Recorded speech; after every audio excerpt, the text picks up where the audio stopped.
प्रिय विद्यार्थियों, आज हम कक्षा 10वीं की पाठ्यपुस्तक स्पंदना का 10वां पाठ सुभाषित रत्नानि पाठ का अध्ययन करेंगे। कौन सा पाठ है? हमारा 10वां पाठ है। इसका आज हम अध्ययन करेंगे। बच्चों देखिए, पाठ का नाम है सुभाषित रत्नानि। ठीक है, सुभाषित क्या है, इस शब्द की परिभाषा क्या है, इसका तात्पर्य क्या है, ये हम इस पाठ परिचय में देखते हैं। इसे बहुत ही स्पष्ट रूप से समझाया गया है। चलो स्टार्ट करते हैं। सुभाषितम इति अनेन पदेन तु भवन्तः सर्वे परिचिताः एव स्युः। बच्चों, हम पिछली सभी कक्षाओं में संस्कृत में सुभाषित शब्द को पढ़ते हुए आए हैं। कहीं हमने नीति वाक्य के रूप में पढ़ा है, कहीं हमने इसे सुभाषितम के रूप में पढ़ा है, कहीं हमने अमृत वचनम के रूप में पढ़ा है, कहीं हमने सूक्तियों के रूप में पढ़ा है। ये ज़रूर हमने पढ़ा है। हर पाठ्यपुस्तक में, संस्कृत की हर पाठ्यपुस्तक में हमने इस शब्द को पढ़ा है। ठीक है, तो यहाँ हमें यही बताया गया है कि सुभाषितम इति अनेन पदेन तु भवन्तः सर्वे परिचिताः एव स्युः। अर्थात सुभाषित इति, इस अनेन का अर्थ है यहाँ पर इस पद से, तो भवन्तः आप सभी, परिचितः परिचित, एव मन ही स्वयं मन होंगे। अर्थात सुभाषित इस पद से आप सभी परिचित ही होंगे। सुभाषितम अमृतवचनम नीतिवाक्यम सूक्ति ही इत्यादयः सर्वे अपि पर्याय शब्दाः सन्ति। सुभाषितम यानी सुभाषित, अमृतवचन, नीति वाक्य, सूक्ति इत्यादि सभी इस सुभाषितम शब्द के पर्यायवाची शब्द हैं। देखिए, यहाँ दो संधि विच्छेद हैं बच्चों, इत्यादि, इति प्लस आदि। ठीक है, इति प्लस आदि हो गया। ठीक है, दूसरा आप यहाँ देख रहे हैं पर्याय शब्दाः सन्ति। इसमें आप पर्याय शब्दा के विसर्ग है और प्लस में संति, ये दो संधि शब्द हैं यहाँ पर। ठीक है, संधि विच्छेद हमने इनका किया, यानी ये सभी इसके पर्यायवाची शब्द हैं। तद्वाक्यम वह वाक्य, वाक्यांशो अपि, इसमें भी संधि विच्छेद, वाक्यांश प्लस अपि, वह वाक्य अथवा वाक्य का अंश। सुभाषितम इति उच्यते, सुभाषित कहलाता है। यत, जिसको, श्रुत्वा सुन करके, मनः तोषः, यहाँ मनः तोष है, इसमें भी संधि विच्छेद है, मनः प्लस तोषः, सुखा अनुभूतिश्च, सुख प्लस अनुभूति प्लस च। ठीक है, जायते, अर्थात वह वाक्य या वाक्य का अंश सुभाषित कहलाता है जिसको सुन करके मन को संतोष और सुख की अनुभूति होती है। यत अन्येषाम, और जिससे, अन्येषाम मनः क्लेशाय न भवेत्, और जिससे दूसरों के मन को, या जो दूसरों के मन को कष्ट देने के लिए नहीं होना चाहिए। यहाँ सीधा सा शाब्दिक अर्थ इसका यह निकलता है बच्चों कि सूक्ति या सुभाषित या अमृत वचन या सुभाषितम या नीति वाक्य वही कहलाते हैं जिन वाक्यों को बोलने से हमारे मन को संतोष होता हो, सुख की अनुभूति होती हो, और दूसरा सुनने वाला व्यक्ति जो हमारे सामने होता है, जो हमारी बात को सुनता है, जो हमारे शब्दों को सुनता है, उसके मन को किसी भी प्रकार का क्लेश नहीं होना चाहिए। बस यही सूक्ति का अर्थ है। ठीक है, आगे बढ़ते हैं। आगे लिखा है, यस्य प्रयोगः अपरेषाम अनादराय न स्यात्, जिसका प्रयोग दूसरों के अनादर के लिए न हो। ठीक है, यानी जिसका प्रयोग, जिन शब्दों का प्रयोग हम दूसरों के अनादर के लिए नहीं करें, वही सूक्ति है। अगर हमने किसी का अनादर कर दिया तो उसे हम सूक्ति नहीं कह सकते, उसे हम सुभाषित नहीं कह सकते। ठीक है, नेक्स्ट क्या दिया है? आगे दिया है कि यत्य सत्यपूतम हितावहम च भवेत्, और जो सत्य से परिपूर्ण अर्थात पवित्र हो, और हितावहम च, और हितकर होना चाहिए, भवेत् होना चाहिए। ठीक है, हितावह भवेत्, हितकर होना चाहिए। यत्र नैतिकता बुद्धिमत्ता विवेकशीलता च स्यात्, और जहाँ, यत्र माने जहाँ, नैतिकता, बुद्धिमता और विवेकशीलता होनी चाहिए, ये भी ज़रूरी है। सुभाषितस्य, अब विवेकशीलता शब्द क्यों दिया है? आप ऐसे वाक्य बोलें, जैसा कि कहा है ना कि प्रियम वदेम, सत्यम वद प्रियम वद, लेकिन असत्यम प्रियम न वद, यानी ऐसा असत्य मत बोलिए जो दूसरों को प्रिय लगे। यानी कि प्रिय लगने के लिए आप असत्य बोलें, इसे हम सूक्ति नहीं कह सकते, ठीक है। सत्य ही बोलो, यानी कि मनोरंजन करने के लिए, हम किसी का मनोरंजन करने के लिए झूठ बोलते हों कि चलो इसका मनोरंजन होना चाहिए, इसका मन खुश होना चाहिए, वो सूक्ति नहीं कहलाती, ठीक है। आगे क्या लिखा है? विवेकशीलता होनी चाहिए उसके अंदर। और है आगे, सुभाषितस्य लक्षणम क्वचित एव कृतम अस्ति। जो सुभाषित हैं, उस सुभाषित का लक्षण कहीं इस प्रकार भी किया गया है। किस प्रकार किया गया है? वचनम सारभूतम यतः ततः सुभाषितम उच्यते। अर्थात वचनम, वचन, सारभूतम, सारभूत होता है, वह सुभाषित कहलाता है। तत्सुभाषितम उच्यते, यानी कि जो वचन सारभूत होता है, सारगर्भित होता है, जिसके अंदर कोई सार हो, वही सुभाषित कहलाता है। यानी उसका कोई अर्थ होना चाहिए, सार होना चाहिए उसके अंदर, वही सुभाषित कहलाता है। जैसा अभी आपने पढ़ा थोड़ी देर पहले कि विवेकशीलता, बुद्धिमत्ता, नैतिकता, ये तीनों गुण उसके अंदर होना जरूरी है, और साथ में उसके सारभूत भी होना जरूरी है, ठीक है। इस प्रकार से उसी को हम सुभाषित कहते हैं। अस्माकं जीवने सुभाषितानां कियत् महत्वं वर्तते। हमारे जीवन में सुभाषितों का कितना महत्व है। कियत् माने क्या होता है? कितना, महत्व वर्तते है। इति अस्मिन् विषये अपि कतिपयानि सुभाषितानि एवं मिलन्ति।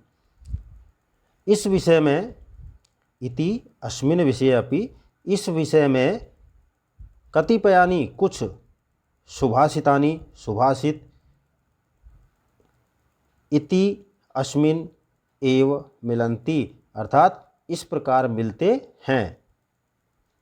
दोबारा सा देखिए इसको, इति अस्मिन् विषये अपि कतिपयानि सुभाषितानि एव मिलन्ति, अर्थात इस विषय में कुछ सुभाषित इस प्रकार मिलते हैं। किस प्रकार मिलते हैं देखते हैं। अब इनसे संबंधित कुछ यहाँ पर बच्चों वाक्य दिए गए हैं, और उनमें आप देखना, उनमें विवेकशीलता, उनके अंदर बुद्धिमत्ता, नैतिकता, और उनके अंदर सार गर्भित यानी सारभूत वाक्य ही हैं ये, जो हमें इनके उदाहरण यहाँ पर दिए गए हैं। सबसे पहले देखते हैं, फर्स्ट हम प्रथम पे लिखा है, संसार कटु वृक्षस्य द्वे फले अमृतोपमय सुभाषित रस स्वादः संगति ही सूजने जने। संसार कटु वृक्षस्य, संसार रूपी कड़वे वृक्ष के, द्वे फले, दो फल हैं, अमृतोपमेय, अमृत के समान, यानी उपमेय उपमा दी है, समान कहा है उसको, किसके समान कहा है? अमृत के समान। अर्थात संसार रूपी कड़वे वृक्ष के अमृत के समान दो फल हैं। अब वो दो फल कौन से हैं बच्चों? देखिए, एक फल तो है आपका कौन सा? सुभाषित रसास्वादः और संगति सूजने जने। एक तो सुभाषितों का रसास्वादन करना, उनका सार को ग्रहण करना, और दूसरा संगति सूजने जने, सज्जनों के साथ संगति करना, अर्थात सत्संगति। ये दो हमारे इस संसार रूपी जो कड़वा वृक्ष है, उस कड़वे वृक्ष के दो फल हैं। एक तो कौन सा? सुभाषितों का रसास्वादन, और दूसरा संगति, सत्संगति। समझ गए? इस प्रकार से हैं, याद रखना दोनों को। दोनों जो कड़वे वृक्ष हैं, कड़वे वृक्षों के जो दो फल हैं, ये कड़वा वृक्ष क्यों कहा गया है? क्योंकि ये बहुत दुर्लभ होते हैं बच्चों, दोनों ही चीज़ मिलना, ठीक है। दूसरा देखिए, सुभाषित रस स्वादः, सुभाषित रसास्वादः सज्जनैः सह संगति सेवा विवेक भूपस्य, सेवा विवेकी भूपस्य दुख निर्मूलनम त्रयम। अब यहाँ पर तीन चीज़ और आपको दी गई हैं। सुभाषित रस स्वादः, सुभाषितों का रसास्वादन करना, उनके रस को ग्रहण करना, उनके सार को ग्रहण करना। सज्जनई सह संगति, और सज्जनों के साथ संगति। तीसरा क्या दिया है? सेवा विवेकी भूपस्य। भूप किसको कहते हैं? भूप होता है बच्चों राजा। कौन होता है? राजा। राजा की सेवा करना, और वो भी कैसे राजा की? विवेकी सेवा, विवेकी राजा की। ज्ञानवान राजा की सेवा, विवेकी राजा की सेवा। ये तीनों कौन क्या होते हैं? दुख निर्मूलनम, दुखों को निर्मूल करने वाले होते हैं। अर्थात ये तीनों दुखों को निर्मूल करते हैं, यानी जड़ से समाप्त कर देते हैं। जो व्यक्ति सुभाषितों का रसास्वादन करता हो, सज्जनों के साथ संगति करता हो, और ऐसे राज्य में रहता हो जिस राज्य का राजा विवेकी हो, ज्ञानवान हो, वो व्यक्ति कभी दुखी नहीं रह सकता। अर्थात दुखों से वो कैसा होता है? निर्मूल होता है, यानी दुखों को निर्मूल कर देते हैं ये तीनों चीज़। ऐसा यहाँ पर लिखा गया है। ठीक है, आगे देखते हैं थर्ड को। सुभाषितेन गीतेन बालका नाम च लीलया मनो न विद्यते यस्य स वय मुक्तो अथवा पशु। बहुत अच्छी बात लिखी है बच्चों। सुभाषितेन गीतेन, सुभाषित गीतों से, तृतीय विभक्ति है गीतेन शब्द में, सुभाषितेन में भी तृतीय विभक्ति है। अर्थात सुभाषित गीतों से, और बालका नाम च लीलिया, और बालकों की यानी बच्चों की क्रीड़ाओं से, खेलों से। लीलिया किसको कहते हैं? लीलिया में तृतीय विभक्ति है, खेल से या क्रीड़ा से। ठीक है, और आगे दिया है मनो न भिद्यते, जिसका मन नहीं भिंदता, अर्थात प्रभावित नहीं होता, अर्थात प्रसन्न नहीं होता। अब वो क्या हो सकता है? देखिए, यस्य स वह मुक्तो, या तो वह व्यक्ति क्या है? मुक्त है इस संसार से, यानी विरक्त है इस संसार से, उसको किसी से कोई लेना देना ही नहीं है, एक तरह से सन्यासी है, वैरागी है। या फिर अथवा पशु, अथवा वो पशु है यानी मूर्ख है, जो सुभाषित गीतों से यानी अच्छे वाक्यों के सुनने से, और बालकों की लीला से, और बच्चों की क्रीड़ाओं से। बच्चों, आप जानते हैं छोटा बच्चा हमारे घर में होता है, हम सबको अच्छा लगता है, उसकी सारी हटखेलियाँ जो होती हैं हमें अच्छी लगती है। हम चाहे कितने भी अवसाद में हों, कितनी भी परेशानी में हों, कितनी भी समस्या में हो, लेकिन बच्चे की क्रीड़ा को देख करके 1 मिनट के लिए तो हमारा मन प्रसन्न हो ही जाता है, हो जाता है ना। होता उसका नहीं है जो पशु है, या फिर उसे किसी से कोई लगाव नहीं है, वैरागी है, मुक्त है इस संसार से, विरक्त है इस संसार से, इसलिए। ठीक है, तो यहाँ पर यही चीज़ बताया गया है, यानी सुभाषित शब्द को साथ लेकर के, बालक का उदाहरण दे करके ये चीज़ बताई है। अच्छे वचन जब हम सुनते हैं तो निश्चित रूप से हमारी सारी समस्याएं समाप्त हो जाती हैं। एक बार फिर से देख लेते हैं इसको सरसरी नज़र से। सुभाषित गीतों से और बच्चों की क्रीड़ाओं से जिसका मन प्रभावित नहीं होता, या संतुष्ट नहीं होता, या बिंधता नहीं है, या तो वह विरक्त है इस संसार से, या फिर वो संसार से मुक्त है, या फिर पशु है। ठीक है, ये हो गया। चौथा देखते हैं बच्चों। चौथे में हमें दिया है अमेध्यादपि कांचनम बालाद अपि सुभाषितम। अमेध, अमेध होती है बच्चों गंदगी से। आदपि कांचनम, कांचन आया है सोना के लिए, किसके लिए? सोने के लिए। सोना नींद लेना नहीं, गोल्ड, उस सोने के लिए। बालाद अपि सुभाषितम, और बालक से भी क्या? सुभाषितम, अच्छे वाक्य ग्रहण कर लेने चाहिए। अमेध्यापि, देखो क्या कहा इसमें, गंदगी से भी हम सोना, और बालक से भी सुभाषित। अगर ये हमें मिलते हैं, सोना अगर हमें गंदगी में भी मिलता है तो हमें उसे ग्रहण कर लेना चाहिए, और बालक से अगर हमें अच्छी शिक्षा मिलती है, सुभाषित मिलता है, अच्छे वचन मिलते हैं सुनने को, तो वो भी हमें ग्रहण कर लेने चाहिए। ठीक है, ये हमारी जो सूक्तियाँ हैं उनका क्या है? निष्कर्ष है। उनकी एक समानता बताई गई है, कभी बालक का उदाहरण देकर, कभी सोने का उदाहरण देकर के। ठीक है, तो इस प्रकार से बच्चों हमने यहाँ तक पढ़ा, आपको समझ में आया होगा। ठीक है, अब आगे देखते हैं।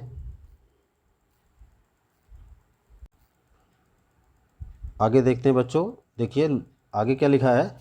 सुभाषित प्रशंसात्मकानाम येषां चतुर्णाम पदानाम अयम एव सारः यत। जो उपरोक्त हमने 4 पद पढ़े हैं उन चारों सुभाषितों का यहाँ पर क्या बताया गया है, उनका सार बताया गया है। उनका प्रशंसात्मक जो सार है वो हमें यहाँ पर बताया गया है। क्या देखिए कि सुभाषित प्रशंसात्मका नाम, सुभाषित की प्रशंसा करने वाले येषां चतुर्णाम, इन 4 पदानाम पदों की या पदों का अयम एव सारः, यही सारांश है, यत की अस्सारे अस्मिन् संसारे सुभाषित रस स्वादनम खलु अमृत आस्वादनम समम। यानी कि इस असार संसार में, असारे अस्मिन् संसारे, इस असार संसार में सुभाषितों का रस स्वादन करना ही निश्चित रूप से, खलु निश्चित रूप से क्या है, अमृत रस स्वादनम समम, अमृत के रस स्वादन करने के समान है, समम समान है। क्या बताया है, इस असार संसार में सुभाषितों का रसास्वादन करना निश्चित ही अमृत के स्वाद के समान है। यानी अगर आपने सुभाषितों का रसास्वादन कर लिया तो समझ लो आपने अमृत का रसास्वादन कर लिया, उसके समान है। दूसरा क्या दिया है, दूसरा दिया है कि सुभाषित स्वादनम तु दुख निवारणम, सुभाषितों का आस्वादन करना ही दुखों का निवारण है। जैसा कि हमको उसमें क्या बताया था, उसमें हमें बताया था कि सज्जनों के साथ संगति करना और सूक्तियों का रसास्वादन करना और विवेकी राजा की सेवा करना, तो इससे हमारे दुखों का क्या होता है, दुख निर्मूल हो जाते हैं, दुख निवारण हो जाता है। तीसरा बताया बच्चों, सुभाषितम ही मनसः द्रविभावस्य कारणम, सुभाषितों के कारण ही या सुभाषित गीतों से ही, और जो हम सुभाषित सुनते हैं उन सुभाषितों से ही हमारा मन प्रफुल्लित होता है, द्रवित हो जाता है, और द्रवित होने के भाव का ही कारण है। यानी कि सुभाषित हैं, यही हमारे मन को द्रवित करने का, जो द्रवित का जो भाव होता है वो यही कारण है कि ये सुभाषित मन के द्रवित होने के भाव का कारण है। हमारा मन पिघल जाता है बच्चों जब हम ऐसी बातें सुनते हैं, ज्ञान वाली या रसास्वादन की जब बात सुनते हैं तो हमारा मन पिघल जाता है, ठीक है, और हम दुखों को भूल जाते हैं। वैर भाव होता है मन में, उसे भी भूल जाते हैं, ठीक है। जब कभी कोई लोग हमें समझाते हैं तो चाहे हमारे सामने कितनी भी बड़ी समस्या हो या हमारे किसी सामने वाले व्यक्ति से हमारा कोई झगड़ा भी होता है, लेकिन बीच का आदमी जब हमें ज्ञान की बात बताता है, समझाता है, तो हमारा मन द्रवित हो जाता है और हम उस झगड़े को भूल जाते हैं, ठीक है। तो इस प्रकार से इसको बताया। तो मन द्रवी भावस्य कारणम, मन के द्रवित होने का जो भाव है उसका कारण है। चौथा देखिए, सुभाषितम तु बालकाद अपि लभ्यते चयेत स्वीकरणीयम, सुभाषित यदि हमें बालकों से भी मिलती हैं और वो स्वीकार करने योग्य हैं तो उन्हें ग्रहण कर लेना चाहिए। सुभाषितम तु बालकात अपि, बालकात शब्द में बालकात प्लस अपि, या पंचमी विभक्ति है बालकात में, ठीक है, और बालकात प्लस अपि ये संधि विच्छेद है इसका। लभ्यते क्या होना, लभ्यते का ग्रहण कर लेना चाहिए। चयेत स्वीकरणीयम, यदि स्वीकार करने योग्य हों, यदि सुभाषित स्वीकार करने योग्य हैं तो बालक से भी ग्रहण कर लेना चाहिए। ये आपको चारों ऊपर जो आपने पदांश पढ़े थे उन पदांशों का ये निष्कर्ष है बच्चों, ठीक है, उनका सार है, उनकी प्रशंसात्मक ये 4 पदों का यहाँ पर सार दिया गया है। अब देखिए आगे चलते हैं, आगे क्या लिखा है बच्चों। अतो ही पाठे अस्मिन् भवताम रसास्वादनाय ज्ञानार्जनाय गुणार्जनाय च कानिचन प्रसिद्धानि ज्ञातमूलानि अज्ञातमूलानि च सुभाषितानि इतस्ततः समाकृष्य लिख्यन्ते। इसलिए अतः, अतो ही इसलिए या अतः, पाठे अस्मिन् इस पाठ में, भवताम रसास्वादनाय आपके रसास्वादन के लिए, ज्ञानार्जनाय ज्ञान को अर्जित करने के लिए, और गुणार्जनाय और गुणों का अर्जन करने के लिए, कानिचन प्रसिद्धानि कुछ प्रसिद्ध ज्ञात मूलानि, ज्ञात अज्ञात मूलानि च, और अज्ञात यानी ज्ञात और अज्ञात के संदर्भ में सुभाषितों को इतस्ततः इधर उधर से समाक्रस्य चुन करके या इकट्ठा करके लिख्यन्ते लिखे जा रहे हैं। इस पाठ में सिर्फ इसलिए लिखे जा रहे हैं, इनको इधर उधर से इनको इकट्ठा करके इनको चुन करके इसलिए लिखा गया है कि आपका ज्ञान बढ़े, आपको रसास्वादन हो, आपको गुणार्जन हो। ठीक है, चाहे वो ज्ञात हैं चाहे वो अज्ञात हैं। आगे चलते हैं बच्चों। वाणी माधुरी सद्गुण महिमा पात्र अपात्र विवेकः खल सज्जन विवेकः विद्या अर्जन धनार्जनम धर्मार्जन प्रकारः मैत्री दानशीलता अहिंसा वृत्ति आततायिनम प्रति नीति संगवृत्ति इति एवं विविध विषय संबंधानि सुभाषितानि अत्र चितानि। देखिए, इस पाठ में हम किस संदर्भ में पढ़ेंगे, कौन कौन सी सुभाषितानि पद जो हैं उनको पढ़ेंगे, वो यहाँ पर दिया गया है। वाणी क्या दी गई है? सबसे पहले वाणी की मधुरता, वाणी कैसी होनी चाहिए, उस वाणी माधुरी, वाणी की मधुरता, सद्गुण महिमा, अच्छे गुणों की महिमा, पात्र अपात्र विवेकः, पात्र अपात्र विवेक यानी उसका ज्ञान, खल सज्जनः विवेक, खल और सज्जन अर्थात दुर्जन और सज्जन का विवेक, दुर्जन कौन होता है, कैसा होता है, सज्जन कौन होता है, कैसा होता है, ये हमको ज्ञान कराएंगी। विद्या धन धर्म, विद्या धन और धर्म का अर्जन के प्रकार, विद्या को कैसे प्राप्त किया जा सकता है, धन को कैसे प्राप्त किया जा सकता है, धर्म को कैसे प्राप्त किया जाता है, इनके अर्जन के प्रकार बताए हैं, प्राप्त करने के प्रकार बताए हैं। मैत्री मित्रता के बारे में बताया है, दानशीलता दानशीलता के बारे में बताया है, अहिंसा वृत्ति के बारे में बताया है, आततायिनम क्या होता है बच्चों? आततायिन होते हैं आक्रमणकारी, जो आक्रमणकारी, जैसे पहले हमारे देश में मुगल आए थे वो आतताई कहलाए थे। ठीक है, आक्रमणकारी कहलाते हैं जो हमारे देश पर, जो हम पर आक्रमण करते हैं, उनके प्रति नीति, आततायिनम प्रति नीति, आतताइयों के प्रति नीति, संगवृत्ति अर्थात संगठन में रहने से हमें कितना लाभ है, वो संगवृत्ति के बारे में बताया गया है। इति एवं विविधा विषय संबंधानि सुभाषितानि अत्र चितानि, इस प्रकार की विविध विषयों से संबंधित सुभाषितों को यहाँ चुना गया है। ठीक है, इस प्रकार बच्चों ये हमारा पाठ का परिचय प्लस हमारी सुभाषितानि जो शब्द है उसका परिचय, और हमें इससे पाठ परिचय से, इस पाठ के आमुख से हमें बहुत कुछ सीखने को मिला है। ठीक है, बहुत कुछ ज्ञान तो हमें यही मिल गया है, अभी बाकी ज्ञान का भंडार हमारे इस पाठ में जब हम मूल पाठ को पढ़ेंगे तब पता लगेगा। ठीक है, तो चलते हैं पाठ की ओर।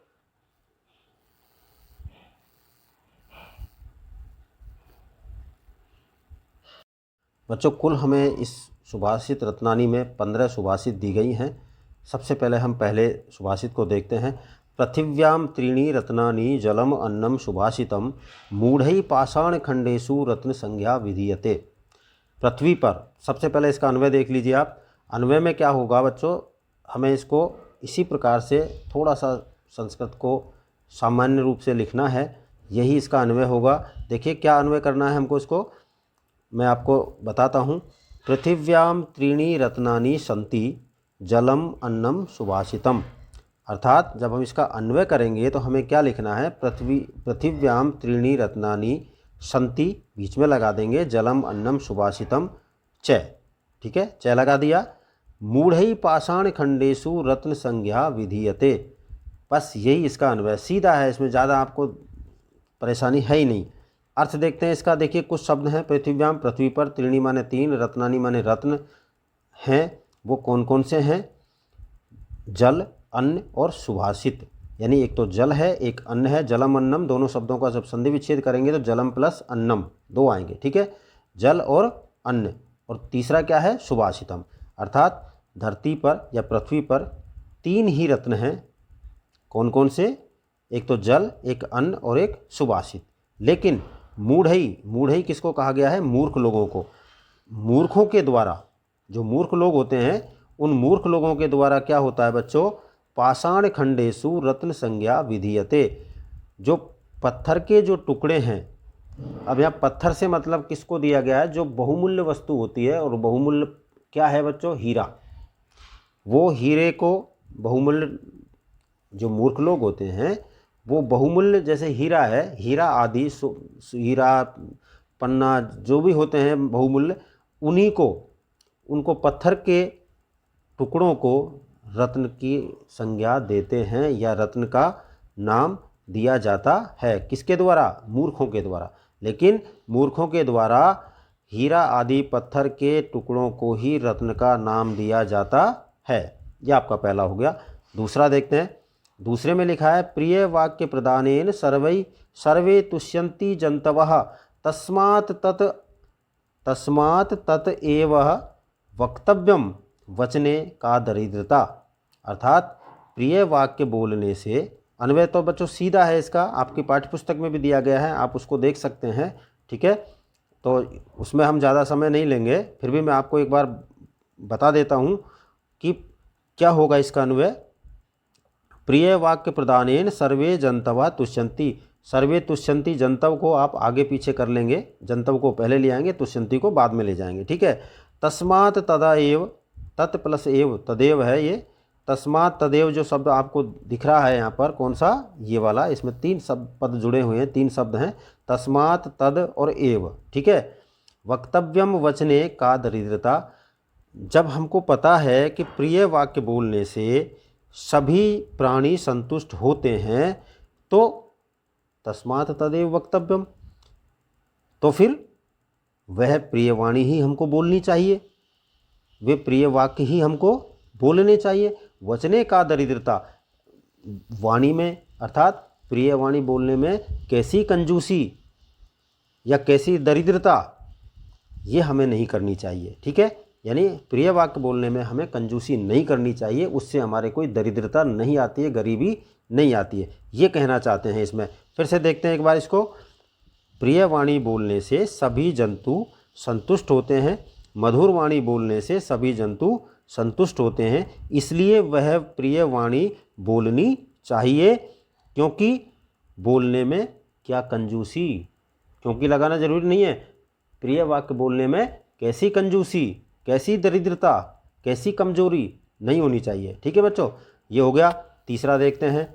तीसरे में हमें दिया है, गुणै गौरवम आयाति, गुणै गौरवम आयाति ने उच्चै आसनम अस्थितः।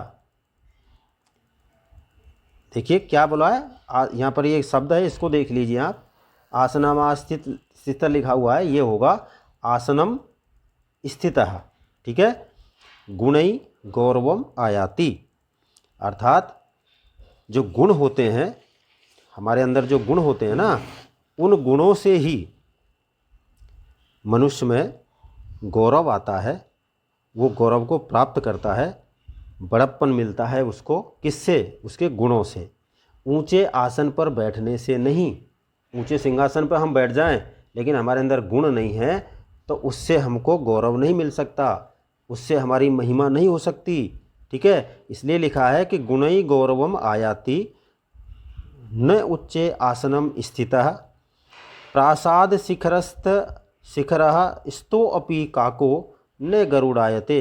प्रासाद माने होता है महल, शिखरस्य शिखर पर, यानी उसके कंगूरे पर, उसका जो सबसे ऊपर जो चोटी होती है, उस प्रासाद यानी महल की चोटी पर बैठने से, उसके कंगूरे पर बैठने से भी कौवा, जो कौवा होता है ना, वो कभी क्या नहीं बन सकता? वो गरुड़ नहीं हो सकता, गरुड़ नहीं बन सकता। दोबारा देख लीजिए, मैं दोबारा बता रहा हूँ।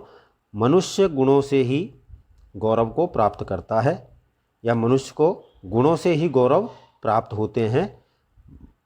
ऊंचे स्थान पर या ऊंचे आसन पर बैठा हुआ गौरव प्राप्त नहीं कर सकता। अर्थात मनुष्य गुणों से ही गौरव को प्राप्त करता है, न कि ऊंचे आसन पर बैठा हुआ। उदाहरण दिया है क्या? कि प्रासाद शिखरस्य स्थो अपि काको न गरुड़ायते, महल के शिखर पर, चोटी पर बैठा हुआ कौवा भी गरुड़ नहीं बनता। ठीक है बच्चों, ये हो गया। चौथा देखते हैं, चतुर्थ पद में क्या दिया है, पात्र अपात्र विवेको अस्ति धनु पन्नगो इव। यहाँ पन्नगो, पन्नग किसको कहा गया है, सर्प को। पात्र और अपात्र का हमें यहाँ पता लगेगा कि कौन पात्र है और कौन अपात्र है।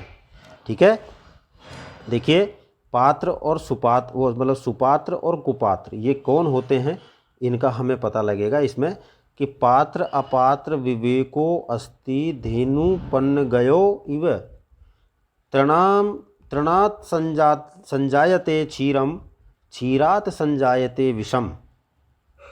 देखिए बच्चों, पात्र माने सुपात्र यानी अच्छा व्यक्ति, अपात्र माने कुपात्र यानी बुरा व्यक्ति, विवेको अस्ति, इनका जो भेद होता है उस भेद को समझना या समझने के लिए हम यहाँ पर एक उदाहरण लेते हैं, किसका, धेनु गाय का और पन्नगयो सर्प का।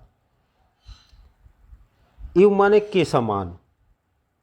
अगर आपको पात्र और अपात्र का विवेक करना है, उनका भेद समझना है, तो आप किसका उदाहरण लें, धेनु और सर्प की तरह समझ सकते हैं। उनके समझने के समान है। जैसे हम धेनु को और सर्प को समझ लेते हैं, उसी के समझने के समान है। अब कैसे समान है, देखिए, तृणात् संजायते क्षीरम, जो गाय होती है वो क्या करती है बच्चों, तृण खा करके, घास खा करके अमृत के समान, क्षीरम, क्षीरम माने होता है दूध, दूध देती है। और जो सर्प होता है वो क्षीरात संजायते विषम, और जो सर्प होता है वो उसी अमृत के समान गाय के दूध को पी करके क्या कर देता है, उस दूध को किस में बदल देता है, विष में बदल देता है। तो पात्र कौन हुआ, गाय, जो तिनके खा करके अमृत के समान दूध हमें देती है। ठीक है, और उस अमृत के समान दूध को पी करके जो सर्प होता है वो विष उगलता है। इसलिए हम क्या समझे कि पात्र वही होता है जिसके अंदर गुण होते हैं, जो घास को भी अमृत के समान दूध में बदल दे। कुपात्र वो होता है जो अमृत के समान दूध को पी करके भी विष में बदल दे। यानी कटु शब्दों में बात करें तो गाय एक तरह से मधुर वाणी बोलने वाली समझ लो, और सर्प को कटु वचन बोलने वाला समझ लो। दुर्जन और सज्जन वाली स्थिति यहाँ पर आती है। तो ये बच्चों आपका हो गया चौथा। एक बार मैं इसको फिर से दोबारा इसका हिंदी अर्थ आपको बता देता हूँ। हिंदी अर्थ में इसमें दिया गया है कि पात्र और कुपात्र के भेद को समझने के लिए गाय और सांप के भेद को समझने के समान है। जब हमने गाय और सांप का भेद समझ लिया तो समझ लीजिए हमने पात्र और कुपात्र को समझ लिया। क्योंकि गाय घास से दूध पैदा करती है, दूध उत्पन्न करती है, संजायते का मतलब है उत्पन्न करती है, बना करके हमको देती है, और उसी दूध से सर्प विष को उत्पन्न करता है, जहर को उत्पन्न करता है, यानी दूध से जहर उत्पन्न होता है। तो यहाँ ये स्पष्ट हो जाता है बच्चों कि गाय तो पात्र है और सर्प जो है वो कुपात्र है। यानी गाय कैसा है, सुपात्र, और सांप कैसा है, कुपात्र है। ठीक है, नेक्स्ट देखिए पांचवा, यथा खनन खनित्रेण नरो वार्ये अधिगच्छति तथा गुरुगताम विद्याम शुश्रूषुर अधिगच्छति। ठीक है, देखिए बच्चों, पहले हम यहाँ पर कुछ संधि विच्छेद करके देखते हैं। सबसे पहले तो आप इस शब्द को देखिए, वारी अधिगच्छति। इसका बच्चों हम संधि विच्छेद करेंगे तो इसमें आएगा वारी प्लस अधिगच्छति, और वारी माने होता है जल, पानी। ठीक है, खनन खोदते हुए, खनित्रेण खोदने के जो साधन होते हैं, माध्यम होते हैं, उनसे। ठीक है, उसी प्रकार दिया है तथा गुरुगताम विद्याम शुश्रूषु अधिगच्छति। शुश्रूषु रे जो है वो विसर्ग में बदल जाएगा, शुश्रूषु, शुश्रूषु प्लस अधिगच्छति, ये संधि विच्छेद है इसका। शुश्रूषु माने होता है बच्चों सेवा करना। ठीक है, सेवा शुश्रूषा जो होती है उसके लिए है। अधिगच्छति प्राप्त हो करता है। विद्या माने विद्या को, गुरुगताम गुरु की शरण में जा करके, अब आप समझ गए होंगे हल्का सा इसका अर्थ, मैं आपको फिर बता देता हूँ कौन सा है, क्या है इसमें। इसमें दिया गया है कि जैसे मनुष्य यथा खनन खनित्रेण, खनन माने खोदते हुए, खनित्रेण माने खोदने के साधनों से, जैसे फावड़ा कुदाली आदि होती हैं उनसे, नरो मनुष्य वार्यम अधिगच्छति, यानी पानी को प्राप्त कर लेता है। उसी प्रकार जो शिष्य होते हैं, जो सेवा में परायण होते हैं, जो जिज्ञासु होते हैं, जिनको सीखने की ललक होती है, वो अपने गुरु में विद्यमान होकर, यानी गुरु के पास स्थित होकर, हमेशा अपने गुरु में स्थित रहते हैं और ऐसा रह कर के वो विद्या को प्राप्त कर लेते हैं।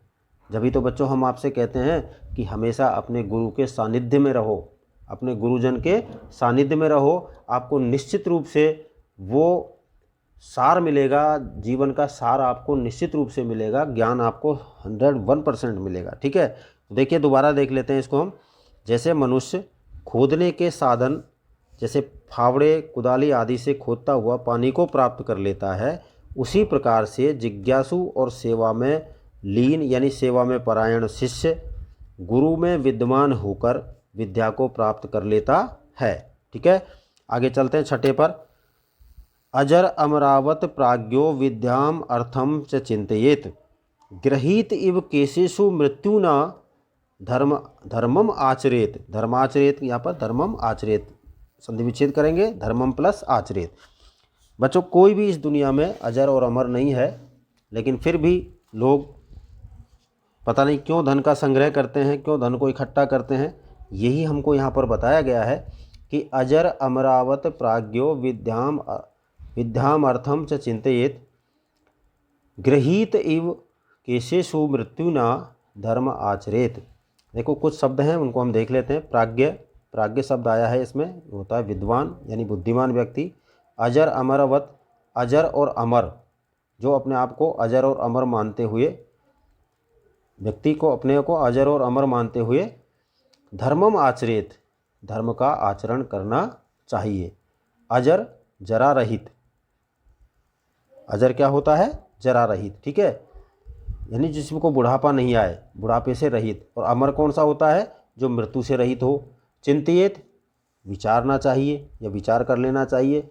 क्या विचार कर लेना चाहिए कि मृत्युना, मृत्यु के द्वारा, तृतीय विभक्ति है, अर्थात मृत्यु कौन, यमराज के द्वारा।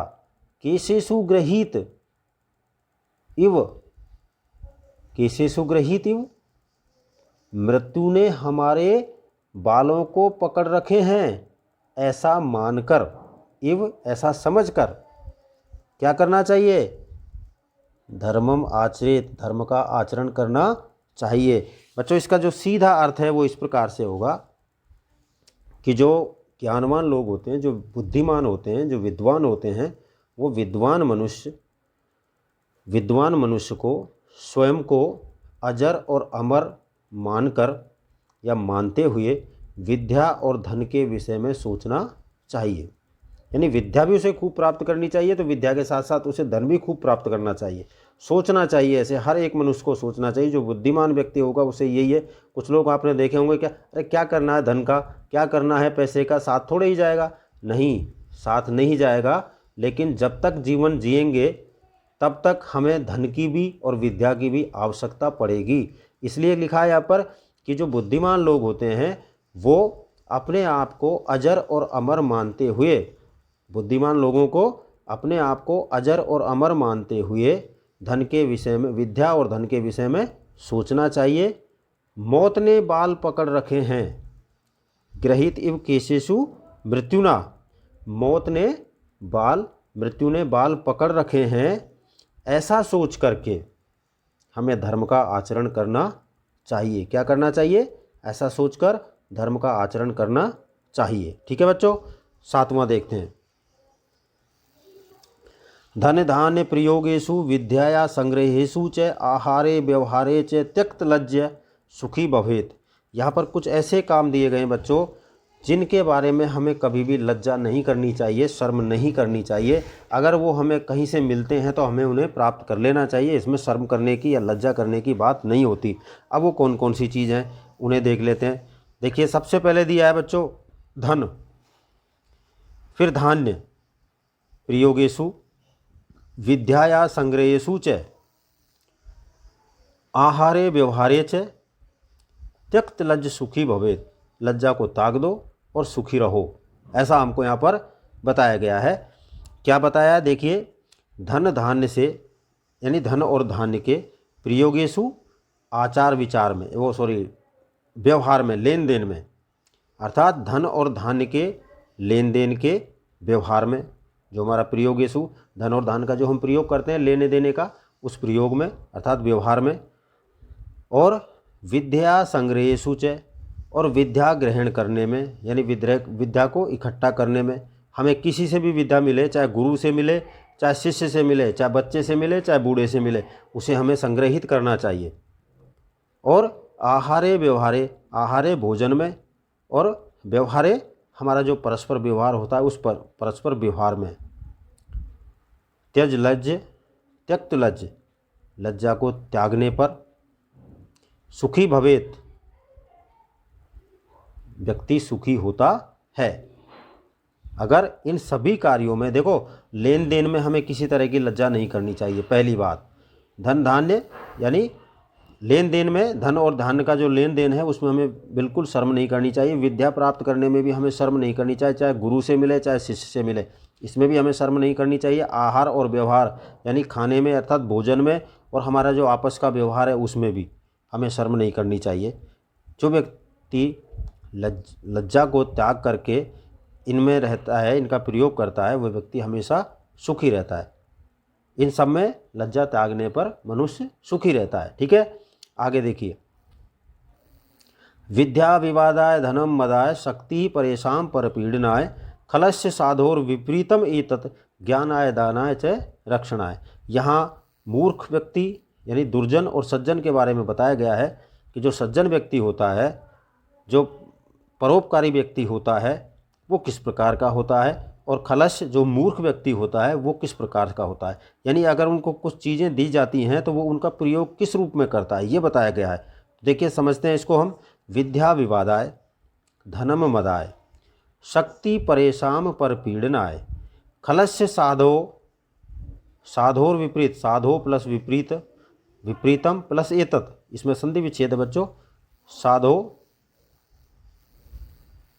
साधु प्लस विपरीतम प्लस एतत्, ठीक है, इस तरह से है। तो देखिए, देखते हैं इसको।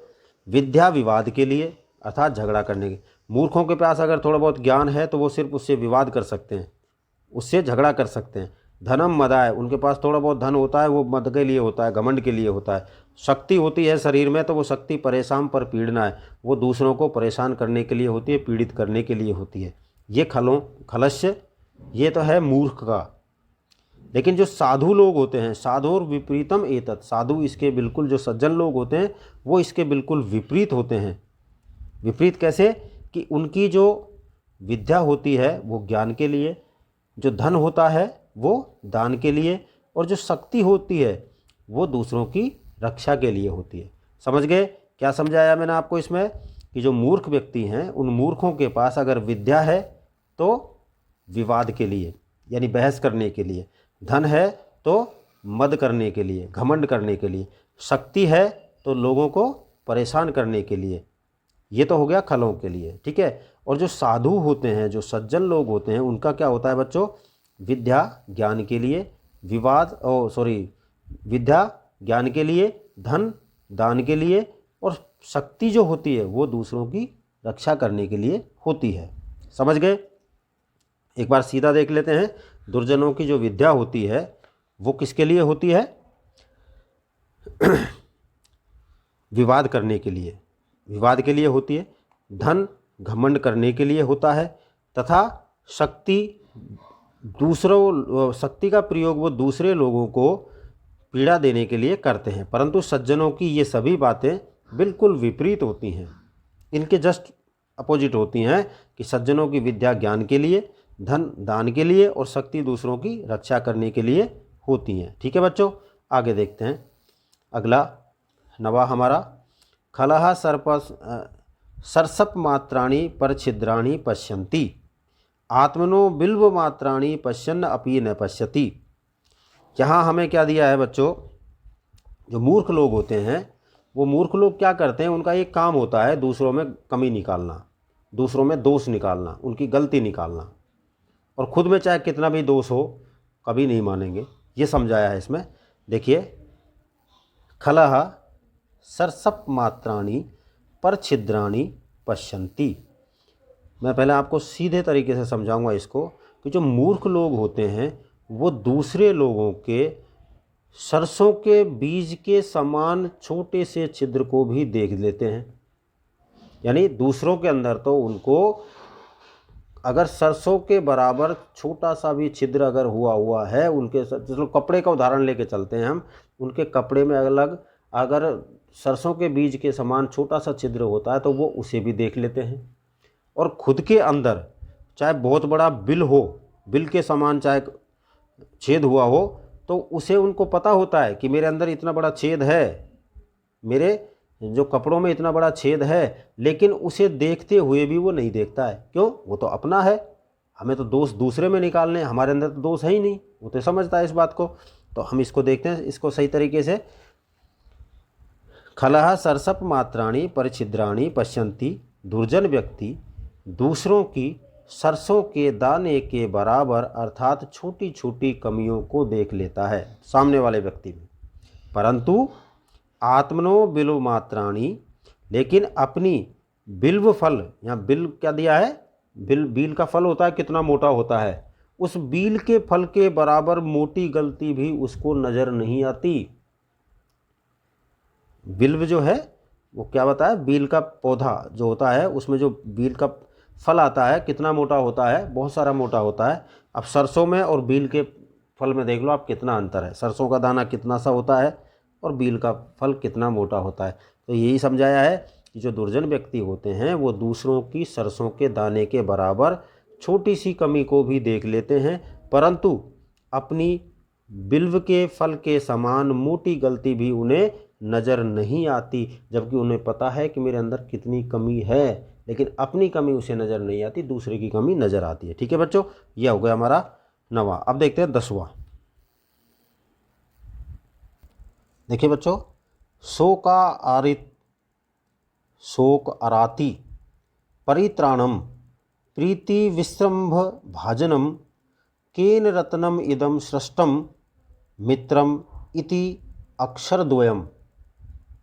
मैंने आपको अलग अलग शब्दों को करके पढ़ाया। मित्रम इति अक्षरम द्वयम, अक्षर द्वयम, रत्नम इदम, रत्नम प्लस इदम, प्रीति विश्रम्भ भाजनम। ठीक है, यहाँ क्या दिया है बच्चों, शोक प्लस आराती, शोक प्लस आराती। शोक माने होता है दुख और आराती माने होता है शत्रु, अर्थात दुख रूपी शत्रु से परित्राणम रक्षा करने वाले, दुख रूपी शत्रु से रक्षा करने वाले। प्रीति विश्रम्भ भाजनम, प्रेम एवं विश्रम्भ माना होता है बच्चों विश्वास, प्रेम और विश्वास के पात्र। भाजनम माने क्या होता है, पात्र। केन रत्नम इदम सृष्टम, इस रत्न को किसने बनाया, इस रत्न का किसने, इस रत्न को उत्पन्न किसने किया, किसने इसको बनाया, कौन सा, मित्रम इति अक्षर द्वयम, मित्र रूपी 2 वर्णों वाले इस शब्द को। मित्र में 2 ही शब्द होते हैं ना, मी और त्रय, दो ही वर्ण होते हैं। यहाँ क्या कहा गया है, यहाँ पर किसको बताया बच्चों, मित्रता की विशेषता को बताया गया। ऊपर आया था ना पाठ परिचय में, मित्रता के बारे में पढ़ रहे हैं अब हम। ठीक है, तो देखिए क्या लिखा है यहाँ पर, शोक आराति परित्राणम, शोक रूपी या दुख रूपी शत्रु से रक्षा करने वाला प्रेम और विश्वास का पात्र, प्रेम और विश्वास का पात्र। रत्नम इदम अक्षर द्वयम मित्रम, इस मित्र शब्द वाले 2 वर्णों वाला शब्द, कौन सा, मित्र शब्द को किसने बनाया, ये कहा है। अब मित्र कौन होता है बच्चों, सच्चा मित्र वही होता है जो हमारे दुख का संकट काटे, जो हमारे दुख रूपी संकट से हमारी रक्षा करे, शत्रु से, अराती शत्रु, दुख रूपी या शोक रूपी जो हमारा शत्रु है उससे हमारी रक्षा करता हो, और जो प्रेम और विश्वास का पात्र हो, जिससे हम प्रेम कर सकें, जिस पर हम विश्वास कर सकें, ऐसा वो पात्र हो। इस दो शब्दों वाले, दो अक्षरों वाले मित्र शब्द को किसने बनाया, ये पूछा गया है। यहाँ पर देखिए, इसकी आपको रचना के बारे में भी पूछ लिया गया, और मित्रता का जो सबसे बड़ा जो विशेषता है उस विशेषता को भी आपके सामने प्रस्तुत किया गया है। यानी मित्र कैसा होना चाहिए बच्चों, जिससे हम प्रेम कर सकें, जिस पर हम विश्वास कर सकें, जो प्रेम और विश्वास का पात्र हो, और जो शोक रूपी शत्रु से हमारी रक्षा करे, यानी कभी हमें दुखी नहीं रहने दे, कभी भी हमको शोक नहीं होने दे किसी भी तरह का, वही हमारा सच्चा मित्र है। ठीक है, आगे देखते हैं। कुछ मित्र ऐसे भी होते हैं जो अब हम पढ़ेंगे इसमें। परोक्षे कार्ये हंतारम प्रत्यक्षे प्रियवादिनम वर्जेत एतादृशम मित्रम विषकुंभम पयोमुखम। बच्चों, कुछ मित्र हमारे ऐसे होते हैं, यानी कुछ लोग ऐसे होते हैं जो हमारे सामने तो मीठी मीठी बातें करते हैं, जैसे कि परोक्षे कार्ये हंतारम प्रत्यक्षे प्रियवादिनम, जो प्रत्यक्ष रूप से यानी हमारे सामने जब होते हैं तो प्रिय वाक्य बोलते हैं, मीठे बोलने वाले होते हैं, लेकिन पीछे से परोक्षे अप्रत्यक्ष रूप से यानी हमारे पीछे से कार्य हंतारम, जो हमारे कार्यों को नष्ट करते हैं। ठीक है, वर्जेत छोड़ देना चाहिए, एतादृशम मित्रम इस प्रकार के मित्र को, इस प्रकार के मित्र को हमें क्या करना चाहिए, त्याग देना चाहिए, छोड़ देना चाहिए। किस प्रकार से, विषकुंभम पयोमुखम, ऐसा मित्र कैसा होता है, विषकुंभम पयोमुखम, ऐसा मित्र एक ऐसे घड़े के समान होता है जिसके मुख पर तो किसका, अमृत का लेप हो रहा हो, लेकिन अंदर क्या भरा हुआ हो, जहर भरा हुआ हो। विषकुंभम, ऐसे जहर रूपी उस घड़े को हमें फोड़ देना चाहिए, जिसके मुख पर क्या लगा हुआ हो, पय, पय क्या होता है, अमृत, जिस पर अमृत का लेप हो, यानी कि जो ऊपर से तो मीठा लगे लेकिन अंदर क्या है, बहुत जहरीला हो। ऐसे मित्र को हमें छोड़ देना चाहिए। देखिए, देखते हैं इसको एक बार हम सही तरीके से। परोक्ष का अर्थ होता है पीछे से, पीछे से अर्थात हमारे नहीं होने पर तो हमारे कार्य बिगाड़ने वाला होता है, कार्यों को नष्ट करने वाला होता है, हंतारम नष्ट करने वाला होता है, और प्रत्यक्ष में मधुर वाणी बोलने वाला होता है। ऐसे दुग्ध मुख वाले, यानी जिसके मुख पर क्या हो, अमृत का लेप हो, जहर से भरे घड़े के समान मित्र को त्याग देना चाहिए। जो मित्र मुंह के सामने मीठी बोली बोलता हो और हमारे पीछे से हमारे कार्यों को खराब करता हो, यानी पीछे से वो हमारे छुरी घोंपता हो, छुरा होता है ना, चाकू घोंपने वाली बात होती है, उस ऐसा काम करने वाला हो, ऐसे अविश्वसनीय मित्र को या धोखेबाज मित्र को हमें त्याग देना चाहिए। ठीक है बच्चों, आगे देखिए 12वां, इसमें दिया है हमको, अनुकूले विधौ देयम यत पूरिता हरि। अनुकूले, जब स्थिति हमारे अनुकूल होती है, और प्रतिकूले जब स्थिति हमारे बिल्कुल प्रतिकूल होती है, विपरीत होती है। तो बच्चों यहाँ देखिए आपको क्या समझाया गया है, जो भाग्य विधाता होता है हमारा, वो कैसा होता है। आपने चंद्रमा की कलाएं देखी होंगी, धीरे धीरे बढ़ती हैं, और एक दिन पूर्णमासी का चांद आता है, बहुत बड़ा हो जाता है, लेकिन वही चांद एक दिन घटते घटते क्या हो जाता है, गायब हो जाता है। होता है क्या नहीं। तो बच्चों, उतार और चढ़ाव ये सबके जीवन में आते हैं, हम इसी से संबंधित इस पर देखते हैं। ईश्वर सबको देता है और वो ईश्वर ही सबसे वापस हर लेता है, ये हमको यहाँ पर समझाया है। तो हम इसको पढ़ लेते हैं। देखिए, अनुकूले विधौ देयम यतः पूरिता हरि, प्रतिकूले विधौ देयम यत सर्वम हरिष्यति। विधौ क्या होता है, भाग्य विधाता, हमारे जो भाग्य विधाता है उसके लिए आया है। अनुकूले, अनुकूल होने पर, ठीक है। पूरित्वा, देने वाला, पूरिता क्या होता है, देने वाला, जो दाता है उसके लिए। हरि किसके लिए आया है, परमेश्वर के लिए आया है, ईश्वर के लिए आया है, ठीक है। हरिष्यति हर लेगा, वापस ले लेगा सबको, ठीक है। और प्रतिकूले प्रतिकूल होने पर, यानी कि परिस्थितियां विपरीत होने पर, देयम जो दिया गया है, यानी जो आपको दिया है वो सब, कब? जब हमारी परिस्थितियां प्रतिकूल होती हैं। अर्थात यहाँ क्या लिखा है बच्चों, जब भाग्य विधाता अनुकूल होता है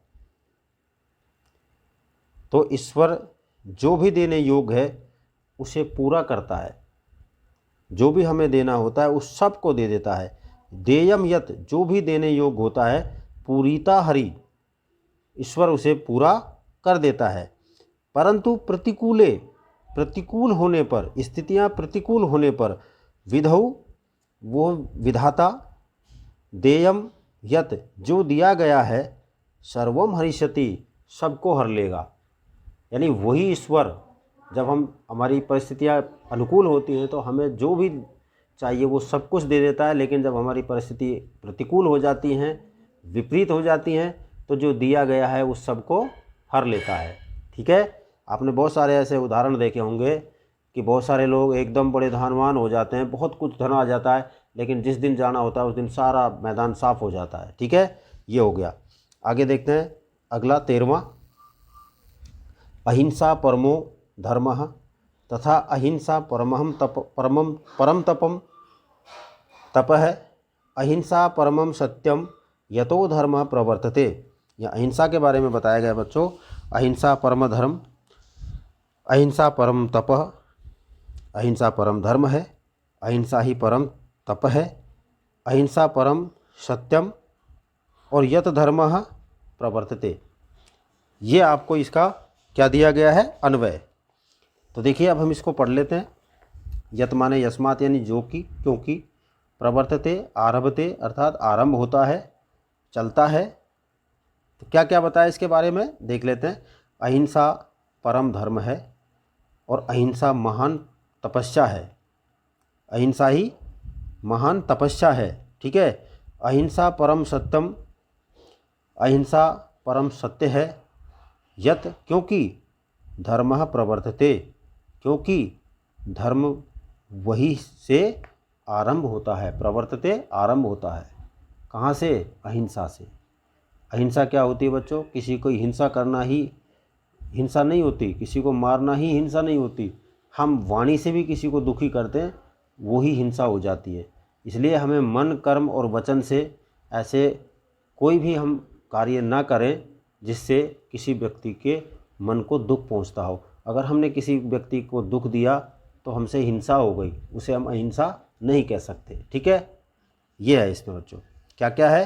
अहिंसा सबसे बड़ा धर्म है, अहिंसा महान तपस्या है, अहिंसा सब परम सत्य है, और क्योंकि यही सनातन धर्म का एक वो बताया गया है, क्योंकि धर्म वहीं से प्रारंभ होता है, ठीक है। आगे देखिए 14वां,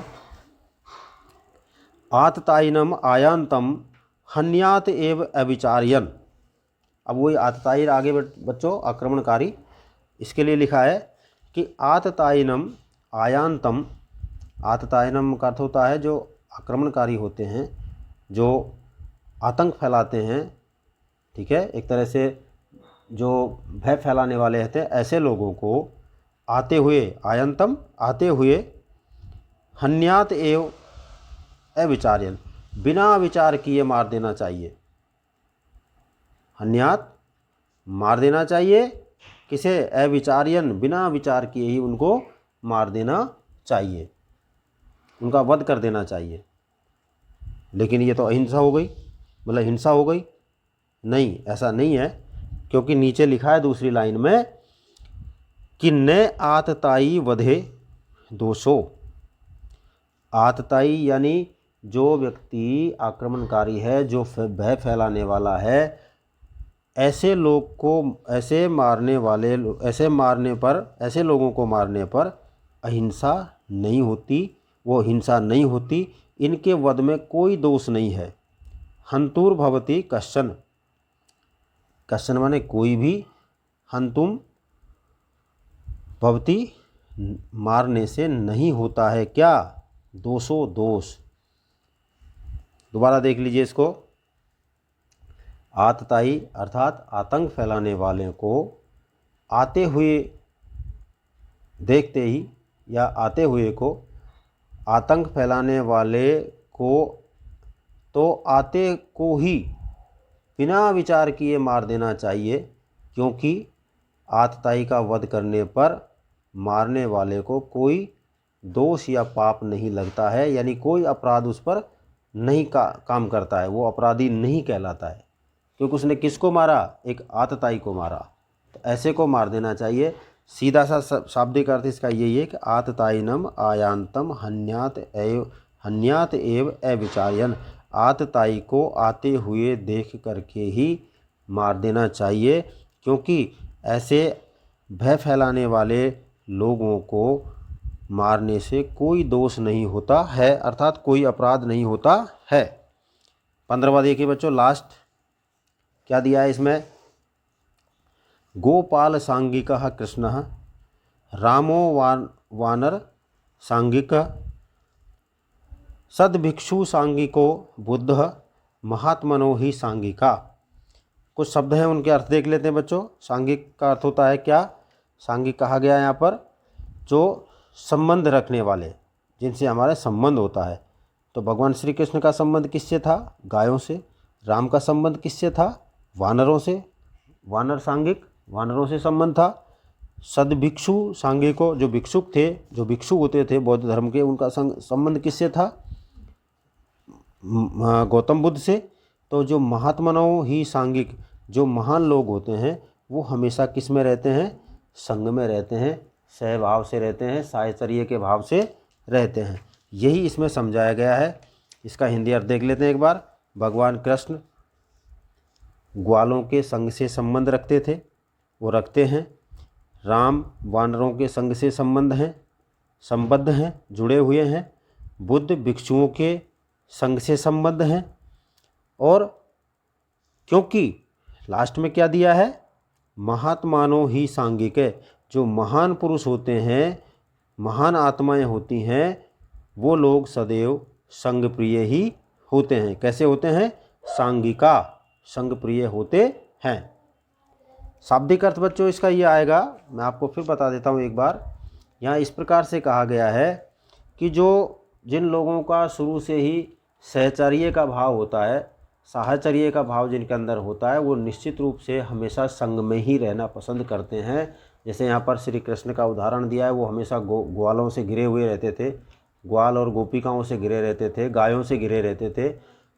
भगवान श्री राम हैं, इनका संबंध हमेशा जब 14 वर्ष तक वानरों के साथ ही रहा, ठीक है। और जो भगवान बुद्ध थे वो भी चाहे कितने भी बड़े थे, लेकिन अपने भिक्षुओं के साथ, जो भिक्षुक थे उनके साथ ही रहते थे। तो जो महान व्यक्ति होते हैं वो हमेशा संग में ही रहते हैं, साहचर्य भाव से ही रहते हैं। इस प्रकार बच्चों हमारा ये लेसन यहाँ समाप्त होता है। उम्मीद करता हूँ आपको ये सभी पद समझ में आए होंगे।